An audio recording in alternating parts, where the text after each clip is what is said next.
Hi friends, Vishnu సహస్రంలోని 93వ దివ్యనామమైన ప్రత్యయ గురించి తెలుసుకునే ప్రయత్నం చేద్దామండి.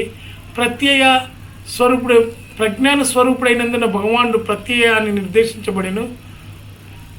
మనలో సకలమును గ్రహించుటకు ఉపకరించు చైతన్యమే జ్ఞానం అనబడుతుంది. అట్టి జ్ఞానం వస్తువుల మీదకి మరలితే వస్తు జ్ఞానం అవుతుంది, విషయముల మీదకి మరలితే విషయ జ్ఞానం అవుతుంది. వస్తువుల నుండి విషయముల నుండి వేరుపడగానే వస్తురహిత చైతన్యమే భాషిస్తుంది. అదే ప్రజ్ఞానము. ప్రజ్ఞానము బ్రహ్మాని వేద ప్రవచనం. ఈ ప్రపంచంలో జ్ఞానంతో సమానముకు పవిత్రమైన వస్తువు మరొకటి లేదు అని భగవానుడు భగవద్గీత జ్ఞానయంలో తెలిపి ఉన్నారు.